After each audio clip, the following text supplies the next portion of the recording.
안녕하십니까. 목회대 대연구소의 김진양입니다. 오늘은 넘버즈 281호입니다. 오늘 281호에서 다룰 내용은 한국 기독교가 한국 사회 발전에 어떤 기여를 했는지 하는 부분을 좀 살펴보겠습니다. 1885년에 언더우드와 아펜젤러가 인천에 들어오므로 한국교회 선교의 역사가 시작이 됩니다. 물론 1884년에 알렌이 한국에 들어오긴 했습니다만 알렌은 선교사의 신분으로 들어온 게 아니라 미국 공사관에 의사로서 들어왔기 때문에 공식적인 선교의 역사는 1885년부터 잡는 것이 일반적입니다. 그래서 올해 선교 140주년인데요. 이 선교 140주년을 통해서 과연 한국교회가 한국사에서 어떤 의미가 있는지 살펴본 조사를 작년에 한교총이 했습니다. 한교총 작년 10월 11월에 한국교회의 오피니언 리더들 140명을 대상으로 해서 이번 조사를 실시했는데요. 그 내용을 중심으로 해서 오늘 내용을 한번 설명드리도록 하겠습니다.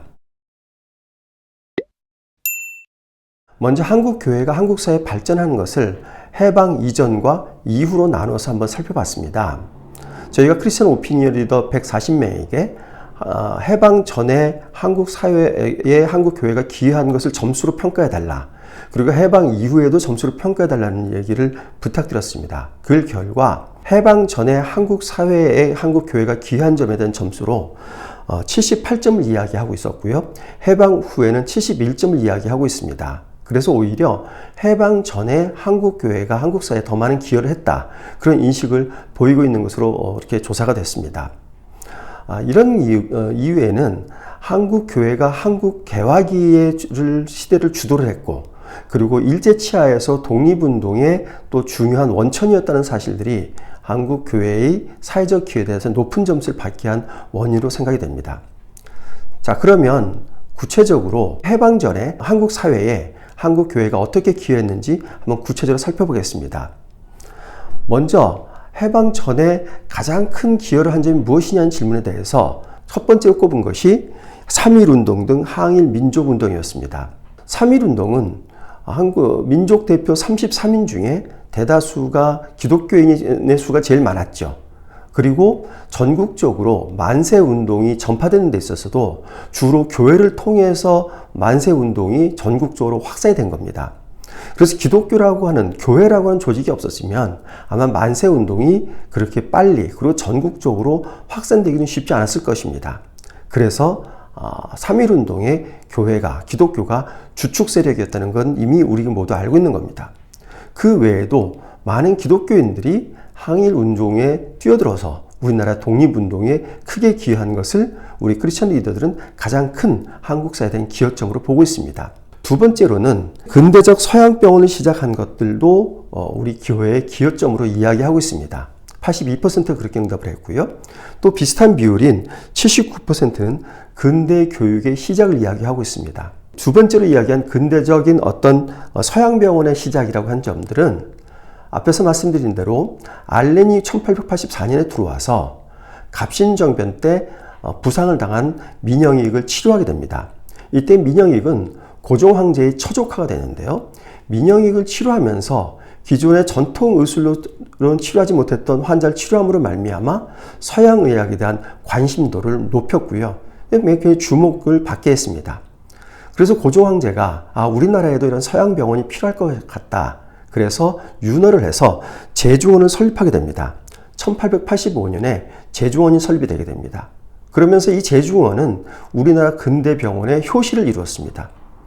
그리고 나서 1885년에 스크랜턴 선교사가 입국을 하게 됩니다. 이때 스크랜턴은 엄마 스크랜턴과 아들 스크랜턴이 동시에 두 모자가 이제 입국하게 되는데요. 스크랜턴이 입국하면서 한국의 성을 받는데 그 성을 스크랜턴의 스자를 따서 시라고 받게 됩니다. 그래서 1885년에 시병원이라는 것을 설립하게 됩니다. 선교사가 세운 최초의 병원이었죠. 그래서 우리나라의 근대 병원의 효시를 이렇게 선교사들의 힘으로 그리고 선교사들이 주체적으로 시작을 하게 되면서 우리나라의 근대의학, 서양의학이 들어온 것을 두 번째 기여점으로 꼽았습니다. 세 번째로는 근대 교육의 시작이었습니다. 근대 교육의 시작은 효시를 이룬 것은 아펜젤러가 배제 학당을 세우면서 근대 교육이 시작됐습니다.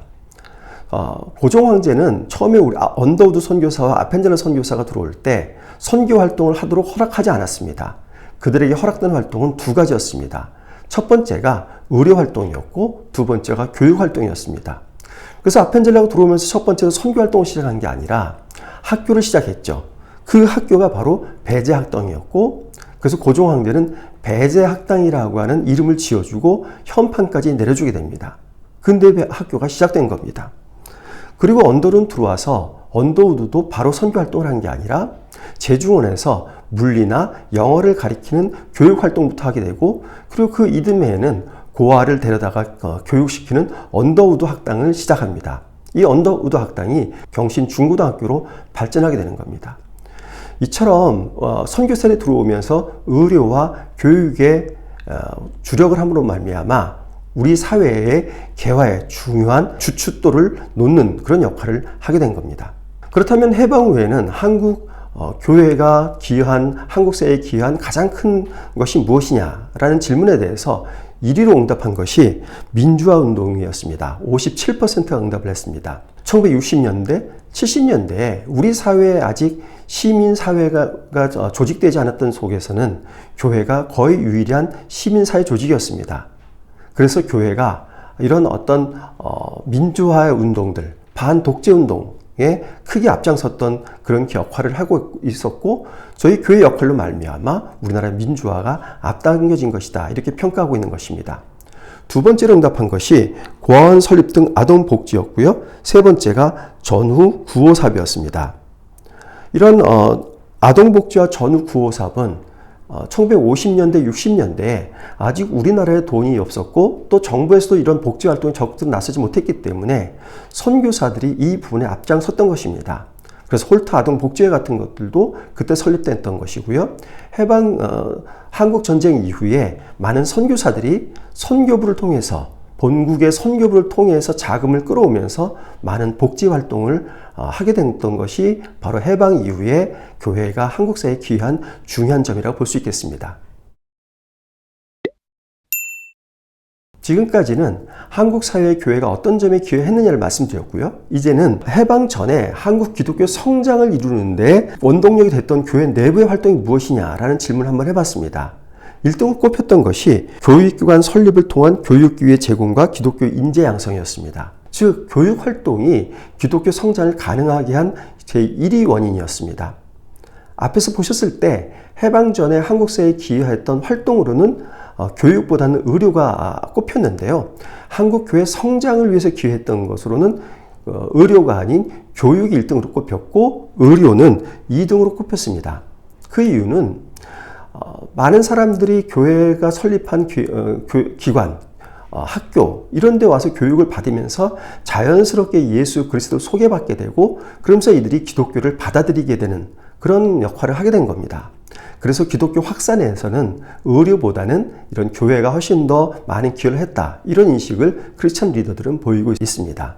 해방 이후에 한국 교회의 성장을 이끈 한국 교회의 활동으로는 1등으로 꼽힌 것이 제자 훈련과 성경 공부를 통한 신앙 강화였습니다.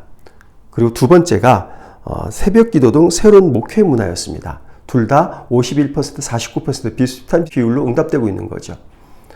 해방 이후에는 이제 우리나라 정부가 쓰면서 정부가 교육, 의료, 복지 활동을 주도적으로 이끌고 가게 됩니다. 그러면서 이런 부분에서 교회 역할은 조금 더 축소가 되게 된 거죠. 이때 한국교회 성장을 이끈 것은 바로 제자 훈련과 같은 이런 강한 신앙운동이었고요. 그리고 전 세계에서 가장 한국적이라고 인정받는 새벽기도 운동, 이런 운동들이 한국교회의 성장을 이끈 그런 활동으로 크리스천 리더들은 응답하고 있습니다. 다음으로는 기독교가 한국 사회 발전을 하기 위해서는 어떤 활동을 강화해야 되느냐라는 질문을 해봤습니다. 이 질문에 대해서 가장 많이 응답된 것이 도덕성 회복운동이었습니다. 우리나라 산업이 발전되고 경제가 발전되고 문화가 발전되지만 도덕성은 예전에 비해서 많이 실추됐기 때문에 교회가 이런 도덕성 회복운동에 앞장서야 된다, 이런 인식을 보이고 있는 겁니다. 두 번째로는 저출생 대책 개발, 기후위기 대응 및 생태환경 보존 운동이 각각 50%와 48%로 나타났습니다. 그리고 네 번째로 응답된 것이 정신건강 지원이었습니다. 정신건강 문제는 저희 연구소에서 낸 책인 한국교회 트렌드 2025에서 다룬 바 있습니다만, 우리가 생각하는 것 이상으로 현대사회에 사는 사람들이 많은 정신적인 문제를 안고 있습니다. 이런 부분에 대한 교회의 대응 노력들이 필요하다, 이런 인식으로 보여집니다. 마지막으로 크리스천 리더들에게 한국 교회의 미래를 위해서 어떤 것이든 좋은지 한번 의견을 주십시오 라고 하는 응답을 주간식으로 받았습니다. 그 이 주간식으로 받은 응답을 가지고 저희가 워드 클라우드로 분석을 했을 때 가장 중요하게 응답된 것이 본질 회복이었습니다.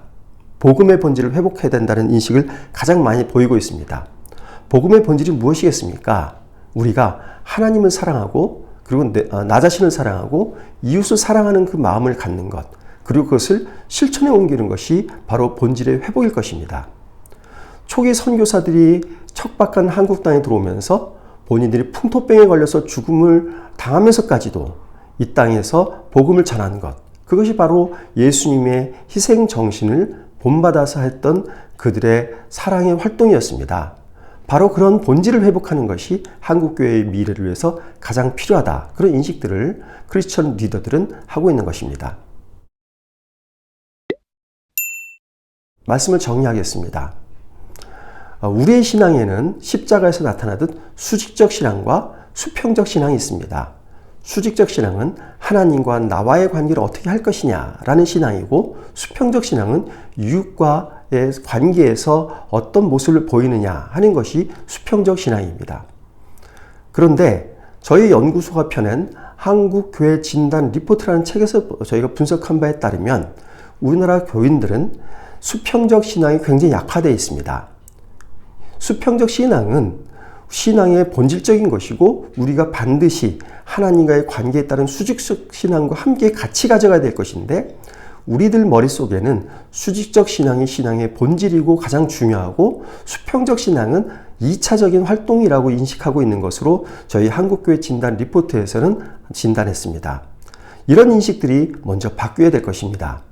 그래서 우리의 신앙관이 신앙의 사사와 신앙을 나 개인의 관심과 이익을 도모하는 수단으로 활용하는 것이 아니라 이 세상에서 하나님의 사랑을 전파하는, 하나님의 정의를, 공의를 실현하는 그런 공적 책임을 가지고 있다고 하는 것에 대한 우리의 신앙관의 변화가 먼저 일어나야 될 것입니다.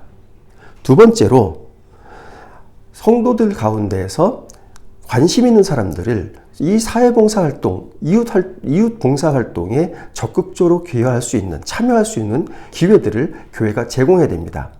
그러기 위해서는 이 다양화된 현대사회 속 국가가 교육, 의료, 복지의 모든 서비스를 제공하는 이 현대사회 속에서 교회가 어떤 점으로 한국 사회에 기여할 것인지, 한국 정부가 미처 관심을 갖지 못한 사각지대는 무엇인지, 그런 부분을 찾아서 그런 부분에 대한 관심을 가지고 교회의 많은 성도들을 또는 이 부분에 참여하게 함으로 말미암아 우리가 교회라는 조직이, 그리고 성도 한 개인이 사회봉사 활동을 통해서 한국 사회에 기여하고, 그리고 하나님의 사랑을 이 땅에 실현하며 공의를 바로 세우는 그런 역할을 하는 것으로 앞으로 우리 한국교회가 나아가야 된다고 생각합니다. 네, 이상으로 넘버즈 282로 설명드렸습니다. 다음 주에 찾아뵙겠습니다. 감사합니다.